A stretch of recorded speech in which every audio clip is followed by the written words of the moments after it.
ದೀಪಾವಳಿ ಇರೋದ್ರಿಂದ ಪಟಾಕಿ ತಂದೆ ಮನೆಗೆ ಗುರು. ಎಲ್ಲರಿಗೂ ನಮಸ್ಕಾರ. ಇವತ್ತಿನ ಬ್ಲಾಗ್ಗೆ ಸುಸ್ವಾಗತ. ಬೆಳಗ್ಗೆ ಎದ್ದು ಹಾಗೆ ಫ್ರೆಶ್ ಅಪ್ ಆಗಿ ಕ್ಲೀನಾಗೆ ಬಟ್ಟೆ ಎಲ್ಲ ಹೊಸದು ಹಾಕ್ಕೊಂಡು ಹಾಗೆ ಸ್ವೀಟ್ ತೊಗೊಂಬಂದು ಹಾಗೆ ಅಕ್ಕಿ ತೊಗೊಂಬಂದು ಸೀದಾ ದೇವ್ರಿಗೆ ಎಲ್ಲ ಪ್ರಸಾದ ಎಲ್ಲ ನೈವೇದ್ಯ ಇಟ್ಬಿಟ್ಟು ಎಲ್ಲ ಕ್ಲೀನಾಗಿ ಪೂಜೆ ಎಲ್ಲ ಮಾಡಿಕೊಂಡು ಆಮೇಲೆ ಬಾಳೆಹಣ್ಣು ಎಲ್ಲ ಕ್ಲೀನಾಗಿ ಇಟ್ಕೊಂಡು ದೇವಸ್ಥಾನಕ್ಕೆ ಹೋಗಿ ಎಲ್ಲ ಪೂಜೆ ಎಲ್ಲ ಮಾಡಿಕೊಂಡು ಮನೆಗೆಲ್ಲ ಪೂಜೆ ಮಾಡಿ ಹಾಗೆ ಸೀದಾ ಸ್ವೀಟ್ ತಿನ್ಕೊಂಡು ಹಾಗೆ ಡ್ಯೂಟಿಗೆ ಹೊರಟವರು. ಫುಲ್ಲು ಕಮಿಟ್ಮೆಂಟ್ ಜಾಸ್ತಿ ಆಗೋಗಿತ್ತು. ಅದಕ್ಕೆ ಕ್ಲೀನಾಗಿ ಡ್ಯೂಟಿ ಎಲ್ಲ ಹೊಡ್ಕೊಂಡು ಗಾಡಿ ಎಲ್ಲ ಕ್ಲೀನ್ ಮಾಡಿಕೊಂಡು ಫಸ್ಟು ಡ್ಯೂಟಿ ಆನ್ ಮಾಡಬೇಕು. ನೋಡೋಣ ಯಾವ ಡ್ಯೂಟಿ ಬೀಳುತ್ತೋ ನೋಡಬೇಕು.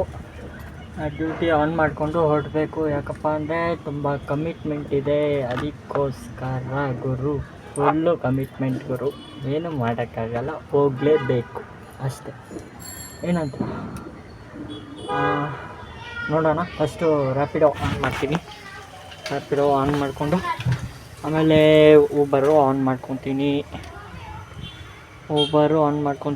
ಆಮೇಲೆ ಊಬರ್ ಆನ್ ಮಾಡಿಕೊಂಡು ಡ್ಯೂಟಿ ಆನ್ ಮಾಡೋಣ. ಯಾವ ಡ್ಯೂಟಿ ಬೀಳುತ್ತೆ ಅಪ್ಡೇಟ್ ಕೊಡ್ತೀನಿ. ಡ್ಯೂಟಿ ಬಿತ್ತು ಕಂಟ್ರೋನ್ಮೆಂಟ್ ರೈಲ್ವೆ ಸ್ಟೇಷನ್. ಎಲ್ಲಪ್ಪ ಆರ್ ಟಿ ನಗರಿಂದ ಕಂಟ್ರೋನ್ಮೆಂಟ್ ರೈಲ್ವೆ ಸ್ಟೇಷನ್ ಗೇಟ್ 2. ಆಮೇಲೆ ಹೊಸನಗರ್ ಬಂದೆ, ಟೀ ಕುಡಿದೆ. ಆಮೇಲೆ ಸೀದಾ ಮನೆ ಕಡೆ ಬಂದೆ. ಮನೋಹರನ್ ಪಾಳ್ಯ, ಆರ್ ಟಿ ನಗರ್ ಮನೋಹರನ್ ಪಾಳ್ಯ ಬಿತ್ತು last.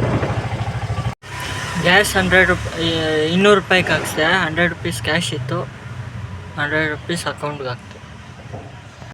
MS Ramaiah old hospital drop ಹೆಬ್ಬಾಳಿಂದ. ಇವಾಗ ನೆಕ್ಸ್ಟು ಎಲ್ಲಿಂದ ಬೀಳುತ್ತೋ ಗೊತ್ತಿಲ್ಲ.